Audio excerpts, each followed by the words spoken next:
I doubt very much that any footman would respond to a request for assistance with quite such a threatening scowl. Nicholas Sinclair eyed his newest member of staff with exasperation. Perhaps I would react more favourably if the request was delivered in a more agreeable manner.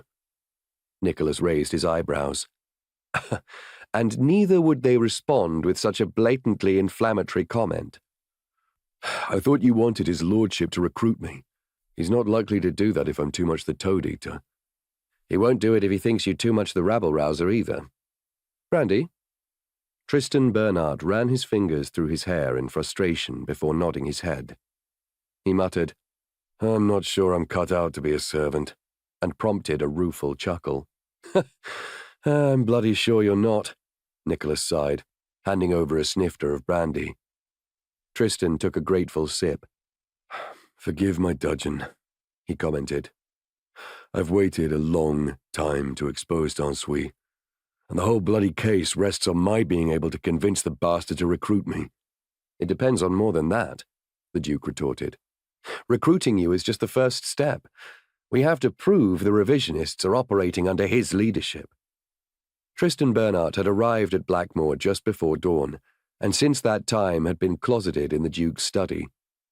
So far, the only person outside of the room even aware of the newcomer's arrival was Malcolm Mackenzie, Nicholas's unorthodox valet.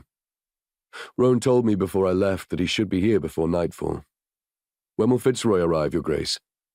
You know, that's the first time you've actually addressed me correctly, Nicholas answered mildly, sipping his brandy. Tristan scowled again. All this bloody bowing and scraping is enough to set a man's teeth on edge. Nevertheless, bow and scrape you must, if we are to catch our man in the act. I know you have more reason than most to hate d'Ensouis, but if you think you cannot act the part, tell me now. Tristan gritted his teeth, then shook his head abruptly. I can do it. In truth, I'd bow to the devil himself if it meant bringing the bastard to justice. The Duke gave a tight grin before swallowing the rest of his brandy. Hopefully that won't be necessary. In answer to your question, Jamie will be arriving tomorrow. I would like to have you installed by then. Shall we try again? How many carriages are we planning to take? Gabriel Atwood, Viscount Northwood, stared askance at the mountain of luggage in the large entrance hall. Darling, we have 2 daughters of marriageable age who are attending a house party at the country seat of arguably England's most eminent duke, where there will undoubtedly be numerous suitably appropriate suitors they will need to impress. His wife Hope's voice rose, and Gabriel winced, putting his hand on her arm to prevent her voice carrying to the furthest reaches of the house. Quiet and softly spoken, his beloved was not.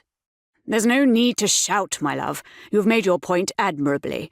I am a complete Philistine with no grasp of the intricacies of the marriage mart. Hope sighed. Please don't use that word in front of Roseanna. If she gets a whiff of any potential matchmaking, she'll simply refuse to go. The Lord knows we don't want to give her any excuse to cry off. And as far as her totty-headed notion of allowing true love to find her... Hope paused and gave a sighing shrug. In truth, it's a totty-headed notion they both share. Well, considering that's exactly what happened to us, and every one of your sisters, they can be forgiven for harbouring such romantic fantasies. Gabriel stepped forward and pulled her into his arms.